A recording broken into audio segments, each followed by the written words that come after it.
Vamos falar agora sobre as penalidades. Aos empregados transgressores das normas deste regulamento, aplicam-se as seguintes penalidades: advertência verbal, advertência escrita, suspensão e demissão. É muito importante entender que isso não é uma obrigação de seguir essa sequência. A pessoa pode ser, o colaborador, o empregado pode ser direto demitido, direto suspenso ou direto advertência por escrita, dependendo da gravidade e das outras características que cercam essa transgressão. Mas é importante entender que existe uma certa uma diferença de níveis entre essas penalidades, sendo a advertência verbal a de menor nível, ou seja, a que compromete menos, a por escrita já é um nível acima, a suspensão já representa uma punição, uma penalidade maior, e a demissão seria uma penalidade máxima, que é o desligamento do colaborador do quadro de funcionários. A advertência é o aviso ao infrator no sentido de lhe dar conhecimento do ilícito que praticou. Ou seja, a advertência ela tem como função advertir, explicar, mostrar para a pessoa que aquela atividade, que aquela ação não é aceitável no ambiente de trabalho, informando-lhe das consequências que poderão advir em caso de reincidência.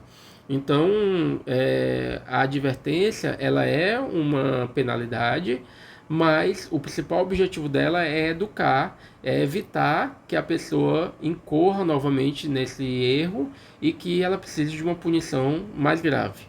Já a suspensão normalmente ocorrerá depois da aplicação de uma ou mais advertências, lembrando, dependendo da gravidade. Então, nada impedindo que possa ser aplicada de imediato diante de uma falta mais grave.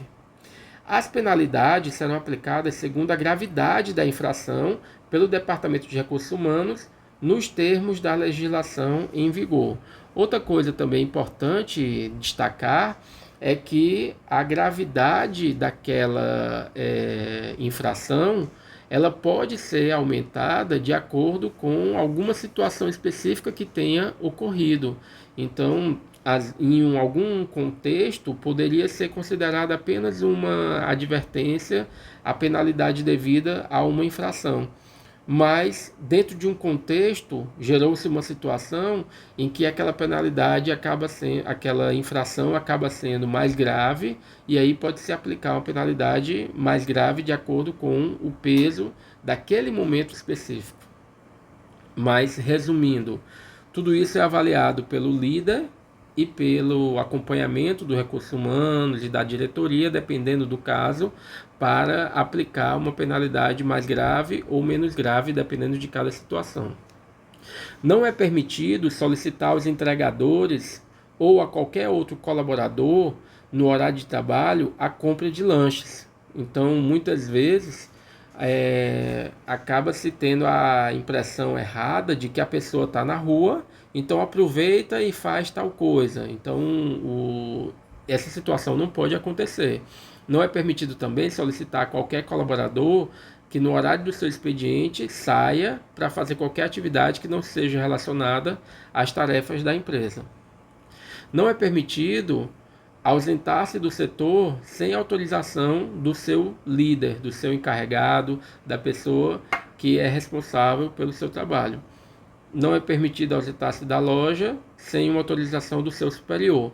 E não é permitido colaboradores em setores que não sejam o seu local de trabalho, exceto se houver necessidade. Não é permitido o fluxo dos colaboradores de outros setores na sala do financeiro. Somente a pessoas autorizadas é permitido o acesso.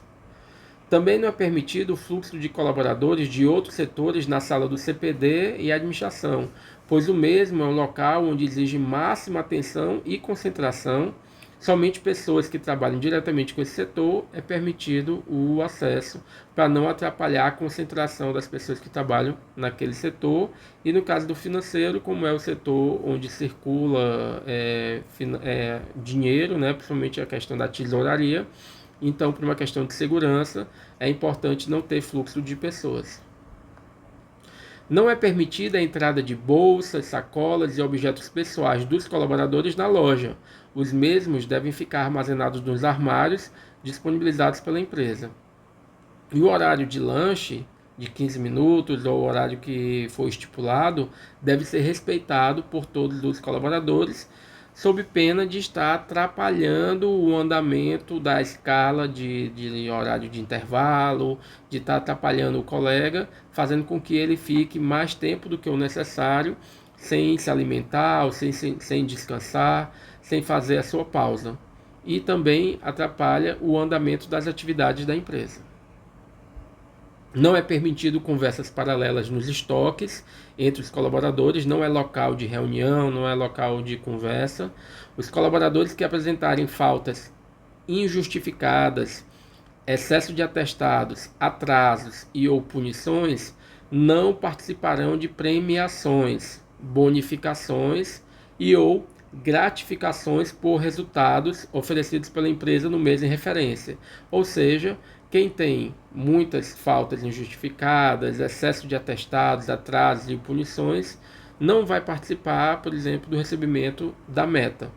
É muito importante entender isso aí. Então, evite ao máximo apresentar faltas, atestados, atrasos e punições, deixando bem claro que essas atividades elas vão prejudicar você e vão fazer com que você deixe de receber não só a questão da meta, mas qualquer outros benefícios que venham a ser implementados, por exemplo, como o recebimento de uma cesta básica ou algum outro benefício, a pessoa pode não ter direito se ela tiver com essas situações que foram faladas.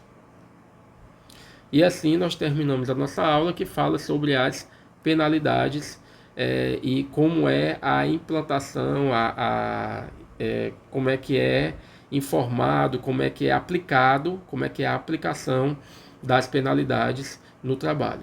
Qualquer dúvida, é importante conversar com o líder, conversar com o RH para poder aprofundar, já que existem várias possibilidades, tanto de infrações, são vários os motivos, né? Não só todos que constam aqui nesse curso, nesse manual, mas qualquer outra infração que vá contra os princípios da empresa. E também as punições, como eu falei, já fiz questão de destacar, podem ser aplicados de acordo com a penalidade, de acordo com o momento, de acordo com a gravidade do que aconteceu. E aí vamos para a próxima aula.